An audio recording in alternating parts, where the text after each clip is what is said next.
Hola amigos y amigas, hoy en Radio Historia Empresarial presentamos la introducción a la historia de las ferias comerciales en Europa. Este programa se basa en investigación original realizada en España por las académicas María del Carmen Cuellar y la académica Concha Parra, efectuada en el año 2001 en la Universidad de Valencia.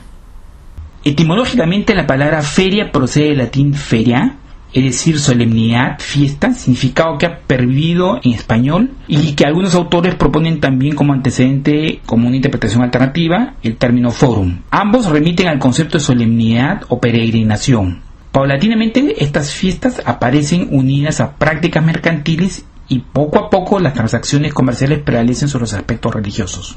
En la Edad Media, cuando las comunicaciones eran tan difíciles y peligrosas, cuando los lugares en los que se podían encontrar los artículos de lujo o de primera necesidad eran tan escasos y alejados entre sí, las ferias, esas grandes reuniones de gente de otros países que acudían a ellas en caravanas, necesariamente tenían un objetivo de aprovisionamiento y eran florecientes. En el siglo XI, más precisamente en 1084, tiene lugar por primera vez una feria de carácter internacional, la Nundina, en Zoru.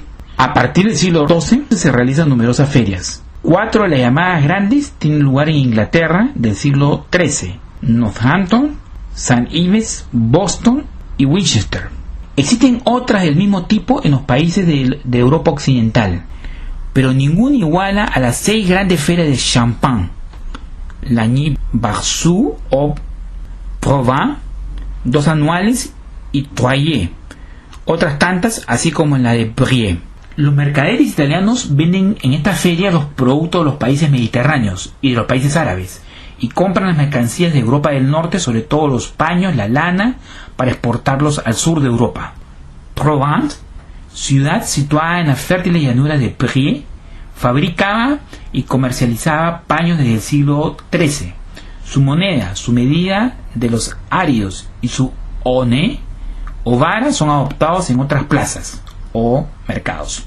Con Thibaut Le Chansonnier, Barzou obtiene el derecho de establecer una gran feria que se abrirá el martes anterior a la mitad de Cuaresma y que atrae gran número de extranjeros, entre ellos los españoles que se establecen en amplios edificios de la ciudad. Esos inmensos mercados, las ferias, se instalaban en aquel entonces en un espacio libre, a las puertas de la cité, o recinto antiguo, agrupándose en un espacio muy limitado. La apertura de la feria se anunciaba con el repique de campanas y el tropel de personas que afluían a sus enclaves. Los mercaderes o comerciantes gozaban de múltiples privilegios. Su persona solo podía ser retenida y su fardo decomisado por los gardes de foire, vigilantes o inspectores con poderes especiales. Aunque el fin de la feria sea en sus orígenes exclusivamente comercial, ello no impide, más bien al contrario, que originen diversas realizaciones como la construcción de edificaciones para satisfacer necesidades de los feriantes, como locales, allées o lonjas, iglesias, tiendas, calzadas y también otras manifestaciones surgidas con el fin de ocupar los loisirs de los participantes. Una vez terminados los negocios, se requerían otras actividades que facilitaran el divertimento. Y quizá la terminación de una transacción inconclusa, el inicio de alguna otra y siempre el establecimiento de relaciones ante una jarra de vino del país. Es el momento de los espectáculos públicos. Acróbatas, juglares, trovadores, literatura y fiesta, poesía, danza y teatro estarían representados en el recinto de las ferias. Las funciones primero en las iglesias, luego en los pórticos y después en las plazas, miracles, mystères, farces, traerían en aquella variopinta población lugareños y foráneos, propios y extraños. Hay que decir, ciñéndose algunos de los datos históricos, que los bufones y saltimbanquis no pisan todavía los tablados del siglo XIII. En cambio, los menestreles vienen a cantar y recitar la chanson de Roland. Los poetas músicos llegan a ser tan numerosos en algunas ciudades que despiertan la animadversión y se publican edictos contra ellos. En lo que respecta a la clientela, también es variada. Hay ricos herederos de dilapidadores, nuevos hijos pródigos que compran caballos árabes, halcones, perros de caza, lebreles caros, mujeres raptadas a los sarracenos, etc. Y engrosan generosamente las cuentas de los mercaderes, gastando sin medida en plata y oro fino. Otros, en cambio, adquieren sus mercancías corriente, font de emplet, y los hacen a veces a hurtadía de los curiosos.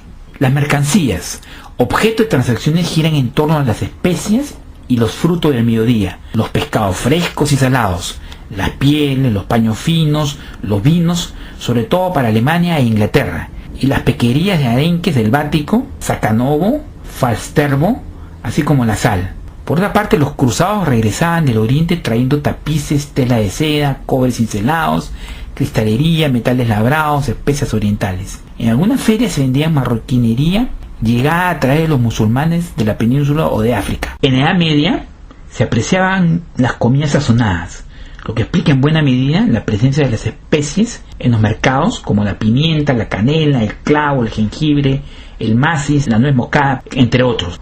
Muchos productos medicinales utilizados en Europa medieval, como aloes, alcanfor y ruibarbo, javea, perfumes y aromas, ámbar gris, citronela, incienso, almizcle, mirra, agua de rosas, productos de Asia importados por los puertos levantinos, circulaban a buen ritmo de proveedores y clientes. Los reinos y condados de España se exportaban regaliz y quío, enviada almáciga a los países árabes. Gran parte del azúcar consumida en Europa proviene del Oriente Próximo, que a su vez recibe miel europea, siendo los principales exportadores de miel y cera Rusia, España y Portugal. Aigues-Mortes, en Provenza, mantenía un tráfico muy activo de productos comestibles procedentes de Levante, sobre todo con Italia, con una intensidad semejante a la de Avión. El Languedoc, tan fértil como Provenza, transformaba en productos manufacturados la pañería fina que llegaba de Levante a través de las repúblicas italianas. Narbonne, Béziers, Carcassonne, Toulouse desarrollaban esta industria. Precisamente desde el puerto de Sète se enviaban los cargamentos de paños. Lattes fue un puerto célebre involucrado en las transacciones que se realizaban en el Mediterráneo, el gran mercado del comercio mundial de la época. En España, Le Papier desactiva était compté au nombre de plus beaux produits, como lo cita un historiador. Las ciudades medievales donde se celebraban las ferias no son grandes. Muy pocas superan los 10.000 habitantes y pocas los 5.000. La mayor parte son más reducidas. Los campesinos se autoabastecen y también los habitantes de las ciudades pequeñas cultivan sus propios alimentos. El derecho de apertura de un mercado semanal se concede generalmente por privilegio real, y los de feria pagados por los comerciantes constituyen a menudo una fuente sustanciosa de ingresos para el noble, la autoridad eclesiástica o la municipal. Igualmente, la feria anual o a veces semestral, que dura varias semanas, ofrece una magnífica salida al comercio lejano. El derecho a establecerlas se concede igualmente por privilegio real, o como se llamaba, los alagués. Suelen ser muy elevados tales derechos. En las ferias de Ypres y Arras se acumulan productos del mundo comercial del momento. La calle de la Clef du Bois está habitada por negociantes en Montpellier que venden cuero de España, y a sus puertas acuden mercaderes de Lérida, Valencia y otras plazas del sur. Algunas ciudades alemanas constituyen un núcleo de actividad mercantil, como Aquisgrán, Espira, Worms, Maguncia y sobre todo Ratisbona. A la sombra de sus catedrales y con ocasión de solemnidades religiosas se celebran ferias anuales cuyo esplendor se prolonga hasta los últimos años de la Edad Media. Los vendedores foráneos y los cambistas se instalan en barrios determinados. Fácilmente se descubre su huella en los nombres de vías de numerosas ciudades europeas. Por ejemplo, Rue de la Monnaie, Place de Tablé, Notre-Dame de Tablé, etc. Estos cambistas y vendedores foráneos alquilan casas y locales donde pueden disfrutar de ciertos servicios, como lugares de cultos propios, tal es el caso de los judíos prestamistas omnipresentes en las ferias. Los extranjeros se instalan en las calles según el producto que despachan: canela, jengibre, nuez moscada, clavo, pimienta, anís o azúcar, como los mercaderes de Génova o de Cremona. Entre los mercaderes se encuentran los judíos, que practican la usura y no tanto el comercio regular, como es el caso de los italianos, alemanes y provenzales. Los judíos viven en un barrio cerca del Palacio de los Condes de Champagne, y les está permitido tener su sinagoga e instalarse en una zona cerca de la Casa de la Moneda. Los mercaderes en un principio disponen de mesas o de pupitres, les étaux, pero luego se constituyen en sus propios puestos, llamados logis, y una capilla. Más adelante los puestos fueron sustituidos por casas e incluso por lonjas, allées, como se le llamaba, y la capilla se convierte en una bella iglesia alrededor de la cual se agrupan los negociantes notables del país. Los mercaderes del Oriente, de España, de la Germania, de Flandes, pueden extenderse por las provincias de Francia desde la feria de los Thibault. Una numerosa escolta a la que se paga un salario acompaña a las caravanas para conducirlas con mayor seguridad a las grandes ferias de Troyes, de Bar-sur-Aube, de Provence, de Lagny. A mitad del siglo XIII, mercaderes de Barcelona, Valencia, Leria frecuentaban las ferias de Pézannes, Quer, entre otras. En Troyes ocupaban con los de Montpellier un barrio de la ciudad durante la feria.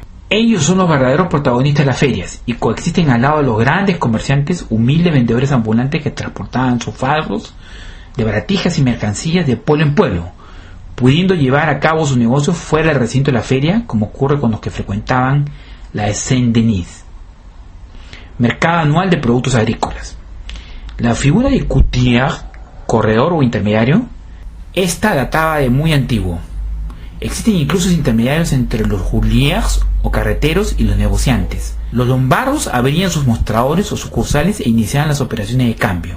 Los viajes de los especuladores y transportistas se fijaban y se llevaban a cabo en la estación del año más favorable, cuando los caminos son más transitables. A partir de la documentación existente se puede trazar el perfil del perfecto marchand forain. Ha de saber llevar bien los libros de contabilidad, no deberá practicar la usura, será generoso con sus dádivas, profundamente religioso y muy audaz. Las fundaciones piadosas y obras de beneficencia de los comerciantes medievales son innumerables. Así, amigos y amigas, concluimos con la introducción a la historia de las ferias comerciales que ha tenido como foco de atención principalmente las ferias en Francia. Hay que enfatizar que el trabajo intelectual original corresponde a María del Carmen Cuéllar y a Concha Parra, realizado en el año 2001.